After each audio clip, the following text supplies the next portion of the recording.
Salom do'stlar, bugungi videoda yaqindagina Momaqaldiroqlar filmida ko'rinish bergan Marvel olamining eng kuchli qahramonlaridan biriga aylanishi kutilayotgan Sentry va Kryptonlik DC olamining eng mashhur va kuchli qahramoni Superman o'rtasida katta jang o'tkazamiz. Ha, o'sha kun keldi va nihoyat Superman va boshqa Adolat Ligasi qahramonlariga qarshilik qila oladigan yangi qahramon paydo bo'ldi. Ko'raylikchi, ular o'rtasidagi jangda kim g'olib chiqishi mumkin ekan. Biz ularni aql, jangovar mahorat, kuch, chidamlilik, tezlik, qobiliyat kabi toifalarda solishtiramiz va g'olibni video so'ngida aniqlab olamiz. Qani unda videoga bitta like bosib qo'ying, biz esa boshladik.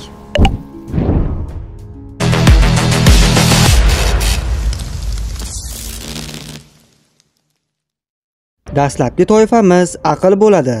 Superman shu paytgacha juda ko'plab filmlarda chiqdi va nimalarga qodir ekanligini ko'rsatdi.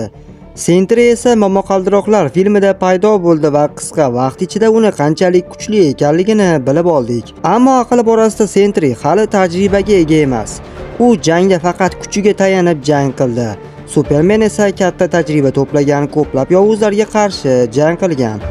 Aqlan fikrlash, taktika, strategiya bo'yicha Superman unchalik zo'r bo'lmasa-da, endigina qobiliyatlarini qo'lga kiritgan Sentrydan ustun hisoblanadi va bu borada Supermanga 1 ball beramiz.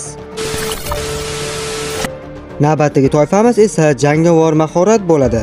Bu ikki qahramonlarimiz ham asosan jismoniy kuchlariga tayanib jang qilishadi. Ammo hozirgi paytda Superman mahorat bo'yicha Sentrydan ustun hisoblanadi. Umuman olganda hatto komikslarda ham bu toifada Superman ustun bo'lgan. Sentry esa filmda katta mahorat ko'rsatmadi. U ko'proq tezligi, jismoniy kuchi va qobiliyatidan foydalandi. Darvoqe, Sentry istasa Momaqaldiroqlar a'zolarini shunchaki o'ldirib yuborishi mumkin edi. Ammo u buni xohlamadi. Lekin hali katta janglar ko'rmagan. Tajribasiz Sentry Supermandan orqada qoladi. Superman esa General Zod, Darabolisi kabi qahramonlar bilan jang qilgan, hattoki juda yaxshi jang qila oladigan Diana ham Supermanga qarshi hech narsa qila olmagan. Demak, bu borada Superman g'olib bo'ladi va unga yana 1 ball beramiz. Navbatdagi toifamiz esa jismoniy kuch bo'ladi.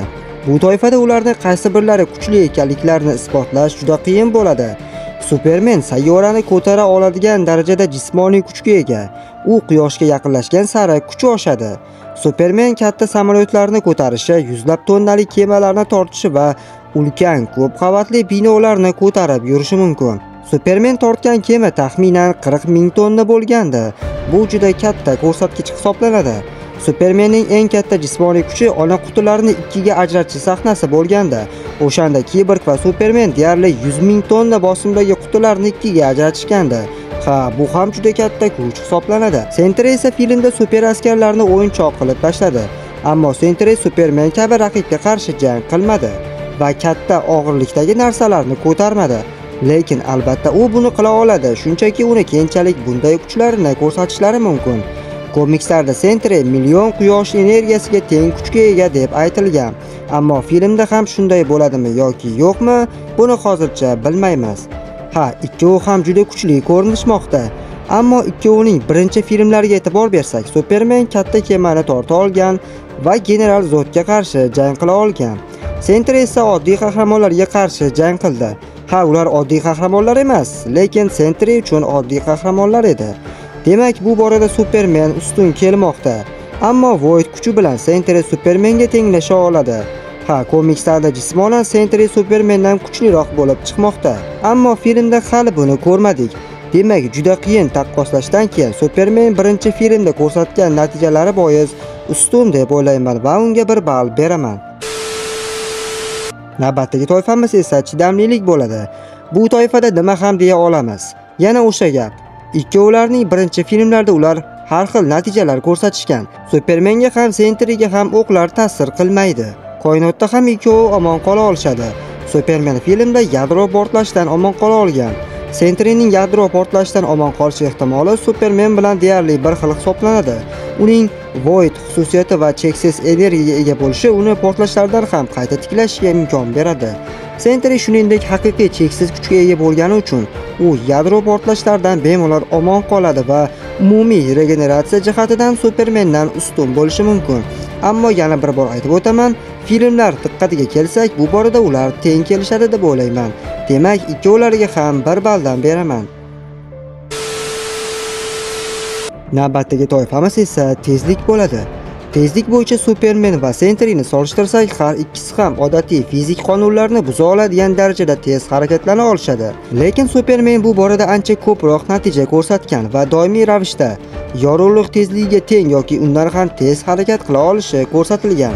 Filmlarda Superman juda katta tezlikda harakat qila olgan va shu bilan birga jang qila olgan. Hattoki yugurib kelayotgan Flashni ham ko'ra olgan va uni to'xtata olgan. Supermanning tezligi va reaksiyasi juda yuqori hisoblanadi. Sentryga kelsak, filmda arvohning hujumiga juda tez chap bera oldi. Baki qurolidan otgan o'qlarni ham to'xtatib qoldi. Bakini bir vaqtda urib, shu zahoti uni havoda tutib oldi. Demak, Sentry ham tezlikka va kuchli reaksiyaga ega. Ular bu borada deyarli teng kelishmoqda. Demak, ularga 1 balldan beramiz. Videolaringiz uchun sifatli prevyular kerakmi? Unda aynan Preview Maker Muhammadillo siz uchun ajoyib sifatli 4K formatdagi prevyular tayyorlab bera oladi. Kanal silkasi opisaniyada va kommentariyada bo'ladi. O'tib ko'rishingiz mumkin.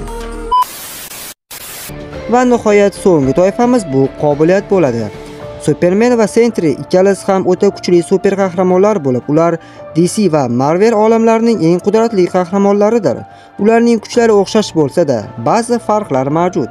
Masalan, Supermanda super jismoniy kuch, super chidamlilik, super tezlik, super reaksiya, super sezgilar, sovuq havo purkay olish, ko'zdan lazer otish, parvoz kabi qobiliyatlar bo'lsa, Sentryda ham super jismoniy kuch, super chidamlilik, super tezlik, telekinez, moddalarni atom darajasida boshqarish, yuqori reaksiya va eng xavfli qobiliyati Void tomoni ham bo'lib, bu orqali insonlarni ongini egallab, ularga eng yomon xotiralarni ko'rsatish va ularni abadiy azoblashi mumkin. Ularning zaif tomonlarini ham bilib olsak, Supermanning zaif tomonlari kriptonit toshi va qizil quyosh nuri hisoblanadi.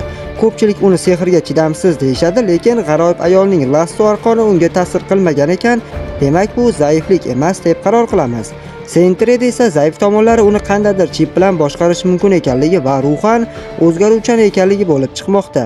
Ya'ni aqlli va hiylakor odam Sentryni o'z tarafiga og'dirib olishi juda oson bo'ladi. Misol uchun bu Doktor Doom bo'lishi mumkin. Shunday qilib qobiliyatlar bo'yicha ular juda o'xshash bo'lsalar-da, telekinez va qo'shimcha Void qudrati Sentry qobiliyatlar bo'yicha ancha kuchliroq kelishini ko'rsatmoqda. Superman ham quyosh nuriga to'yinsa yanada kuchli bo'lishi mumkin bo'lsa-da, bu toifada nisbatan qobiliyatlar bo'yicha Sentry ustun deb o'ylayman va unga 1 ball beraman. Mana barcha toifalar ham o'z nihoyasiga yetdi. Endi g'olibni aniqlaydigan vaqt ham keldi. Demak, umumiy hisob 5-3 Superman g'alaba qozondi. Garchi bu jangda ochkolar bo'yicha Superman g'alaba qozongan bo'lsa-da, agar Sentry Void holatida bo'lsa, u Supermanni mag'lub eta oladi. Chunki uning qora energiyasiga qarshi Superman qarshi turishi juda qiyin bo'ladi. Sentry Supermanning ongiga hujum qilib, uni yomon xotiralari, otasi yoki sevgilisi haqida yomon illyuziyalar ko'rsatib, uni irodasini sindirishga urinib ko'rgan bo'lardi. Agar Superman bu bosimga bardosh bera olsa va ijobiy Sentryni o'zining ikkinchi tomonidan ustun kelishiga yordam bera olsagina, ular omon qolishlari mumkin. Aks holda bu jangda Superman Sentry tomonidan mag'lub etilishi ham mumkin. Biz Sentryning yana qanchalar qudrati bor ekanligini ko'rmadik. Umid qilamizki, bizga Qasaskorlar qiyomat filmida Sentryni yanada yaxshiroq ochib berishadi. Bugungi batlimizda hozircha ularni teng deb hisoblayman. Mana bugungi videomiz shulardan iborat edi. Agar videomiz yoqqan bo'lsa, videoga bitta like bosib, kanalga obuna bo'lib qo'ying. Bu bilan siz kanal rivojiga katta hissa qo'shgan bo'lasiz. Agar o'z savollaringiz yoki fikrlaringiz bo'lsa, albatta izohlarda yozib qoldiring. Sizlar bilan Sardor bo'ldi. Keyingi videolarda ko'rishguncha